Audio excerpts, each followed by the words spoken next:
Ada beberapa prinsip dari RPJM Desa. Yang pertama, ini terkait dengan pemberdayaan.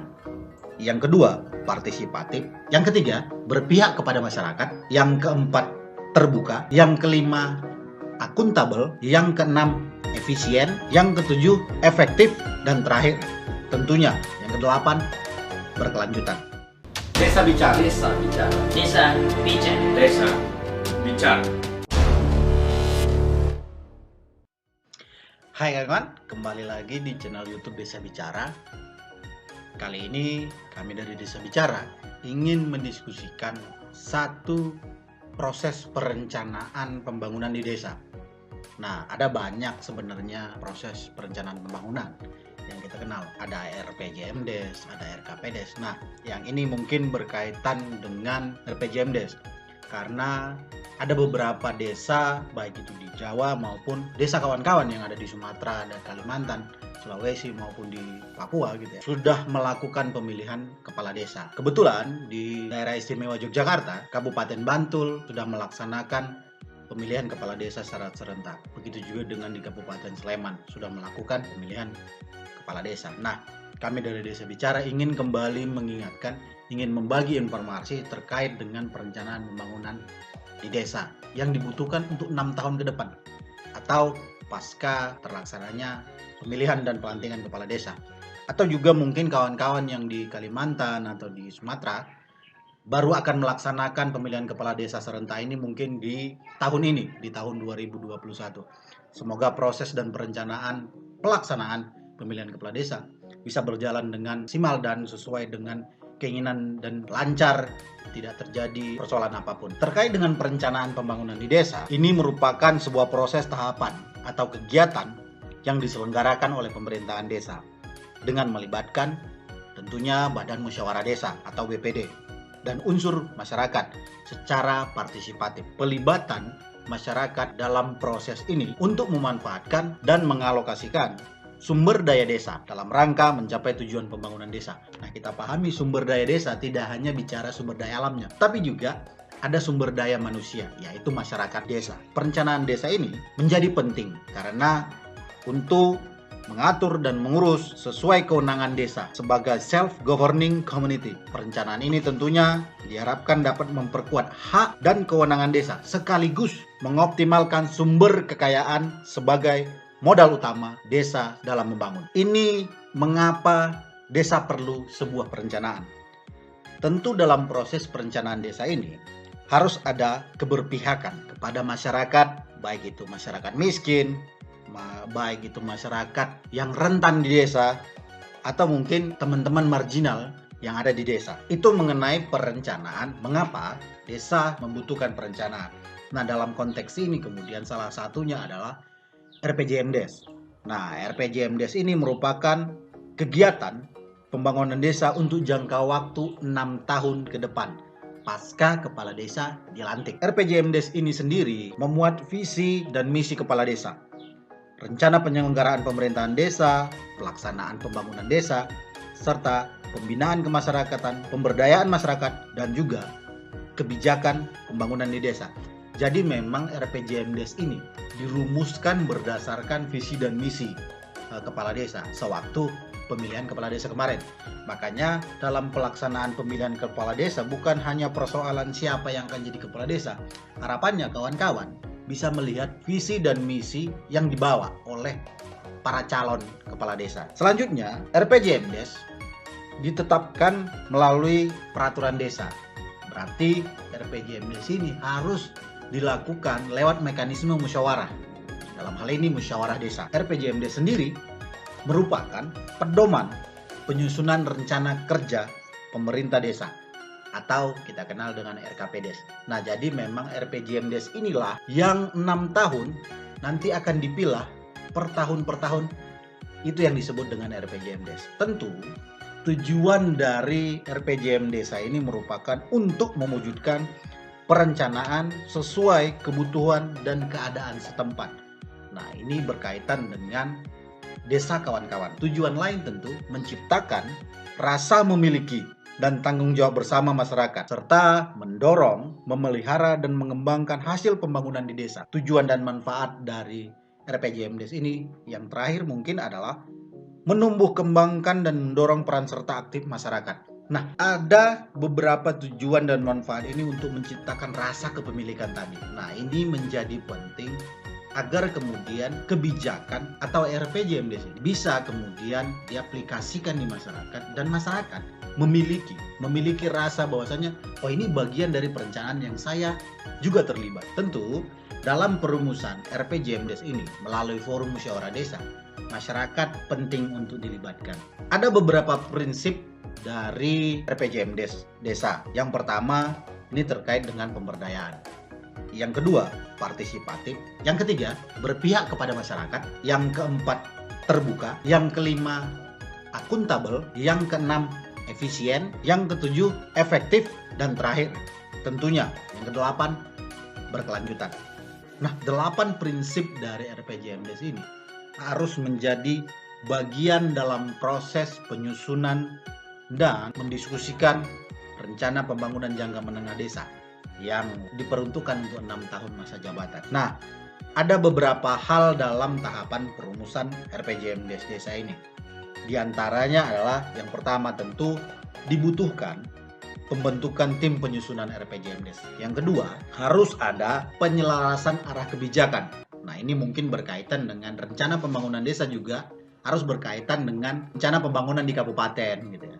Nah, ini harus juga tetap ada koneksi sehingga upaya yang dibangun desa juga ternyata berkaitan dengan rencana pembangunan kabupaten maupun rencana pembangunan di tingkat nasional. Yang ketiga, tentunya diharapkan adanya kajian tentang desa. Nah, ini terkait dengan kajian ini terkait dengan melihat potensi dan sumber daya, aset atau apapun yang ada dan dimiliki desa.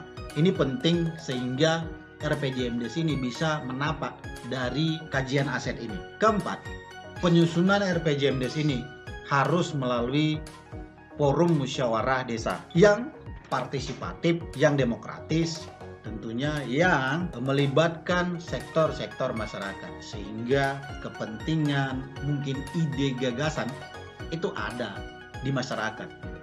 Nah, ini menjadi salah satu poin tekan dalam merumuskan sebuah kebijakan, termasuk RPJMDes. Yang kelima, tentu adalah penyusunan rencana RPJMDes desa itu sendiri. Dan terakhir tahapannya adalah penetapan. Nah, seperti yang kita sebutkan di sebelumnya, bahwasanya RPJMDes ini harus ditetapkan melalui peraturan desa. Itu menjadi penting, karena landasan hukumnya nanti peraturan desa. Kita sebutkan di depan tadi ada pembentukan tim penyusunan. Nah, mungkin kawan-kawan di desa bertanya siapa sih tim ini dan siapa yang membentuk gitu. Nah, kami dari Desa Bicara ingin menyampaikan bahwasanya tim ini sebenarnya dibentuk oleh kepala desa gitu ya, karena dia punya kepentingan yang besar dalam menjabarkan visi dan misinya dalam RPJMDes desa untuk 6 tahun ke depan. Beberapa struktur tim penyusun diantaranya ada pembina gitu ya. Pembina ini biasanya kepala desa itu sendiri yang terpilih. Ada ketua tim ini sekretaris desa. Ada sekretaris tim, yaitu bisa dari ketua lembaga pemberdayaan masyarakat. Nah, ini biasanya mungkin di desa kawan-kawan ketua lembaga pemberdayaan masyarakat mungkin penyebutannya berbeda, tetapi bagaimana kemudian keterwakilan masyarakat dalam kelembagaan di desa itu ada. Nah, orang ini nanti yang akan menjadi sekretaris. Nah, dibutuhkan juga anggota. Ada beberapa anggota, misalkan bisa dari perangkat desa, lembaga permasyarakatan lainnya atau kelembagaan masyarakat. Ada juga misalkan boleh dari kader desa atau kader pemberdayaan masyarakat desa. Dan tentunya unsur masyarakat yang juga di dalamnya tim ini harus memperhatikan juga harus ada keterlibatan perempuan. Nah, itu menjadi penting karena perencanaan pembangunan 6 tahun ke depan kan tidak mungkin bias perempuan di desa. Apalagi saat ini kemudian Kementerian Desa mendorong mempertimbangkan peran perempuan di desa. Kami juga dari Desa Bicara mengharapkan selalu harus ada kader perempuan desa atau kemudian dalam perumusan kebijakan perempuan di desa harus terlibat. Untuk waktu dari tim penyusunan ini tentunya RPJM desa harus sudah ditetapkan 3 bulan setelah kepala desa dilantik. Jadi misalkan kalau contoh nih di kawan-kawan di Kabupaten Bantul misalkan melaksanakan pemilihan kepala desanya itu di 27 Desember tahun 2020 kemarin.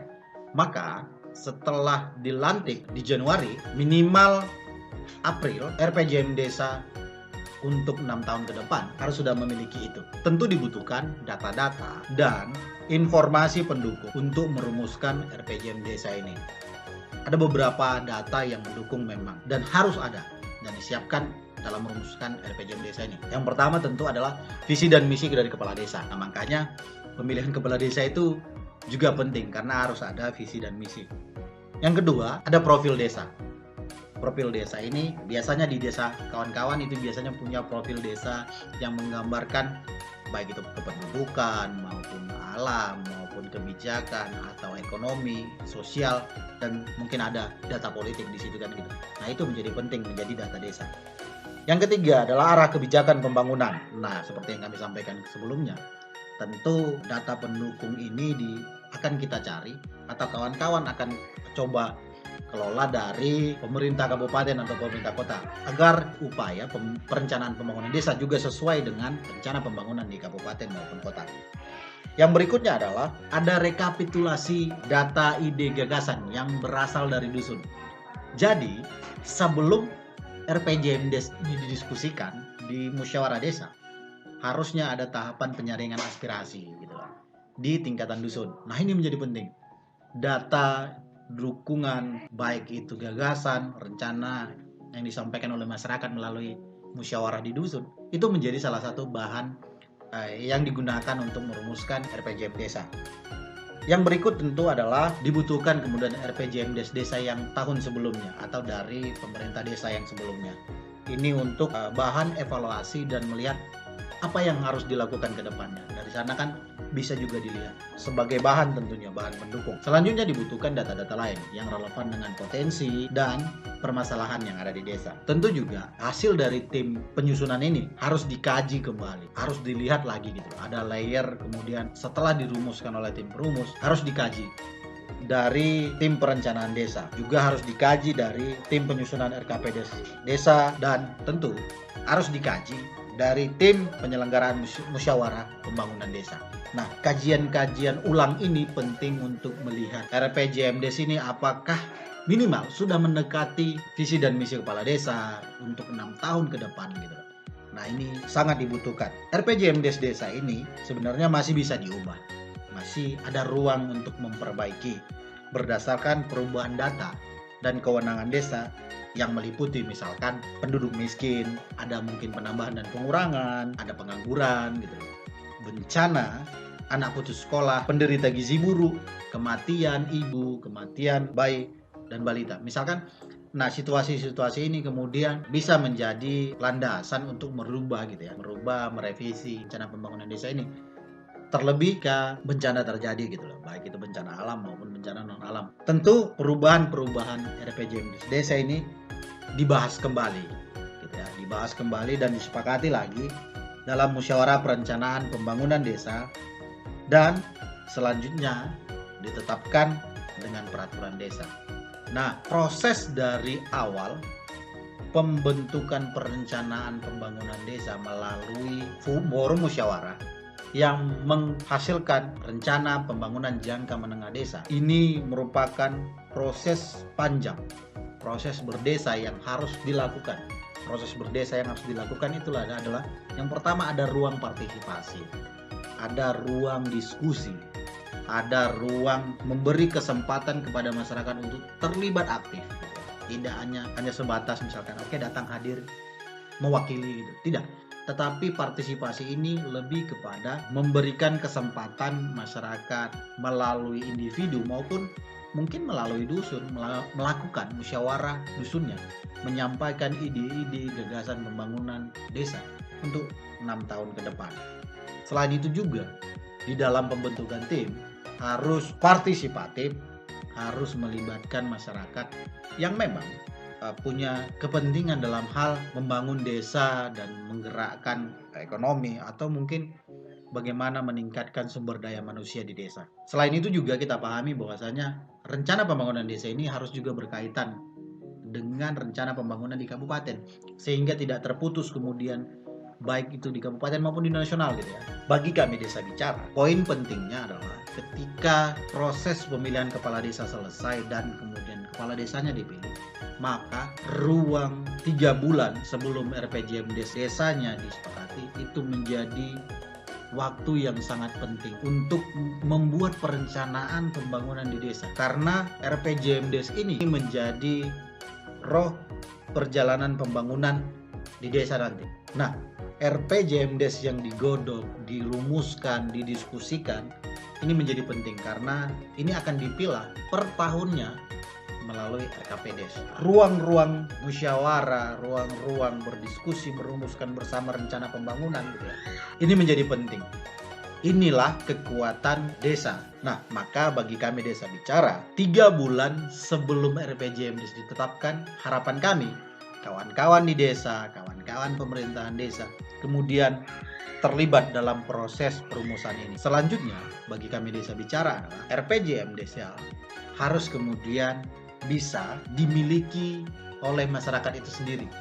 Sehingga rencana pembangunan desa ini adalah bagian dari mereka yang tidak terpisahkan. Nah, upaya pemerintah desa akan jauh lebih mudah ketika masyarakatnya juga merasa memiliki rencana pembangunan jangka menengah desa ini gitu loh. Terakhir dari kami Desa Bicara, tentu upaya-upaya ini membutuhkan keterbukaan pikiran, keterbukaan pandangan, keterbukaan hati, dan kemudian menjadikan persoalan desa, persoalan perencanaan pembangunan desa adalah persoalan bersama, tidak hanya persoalan pemerintah desa saja atau persoalan BPD semata gitu, tapi ini persoalan semua masyarakat di desa. Itu dulu dari kami Desa Bicara. Sampai bertemu di video selanjutnya.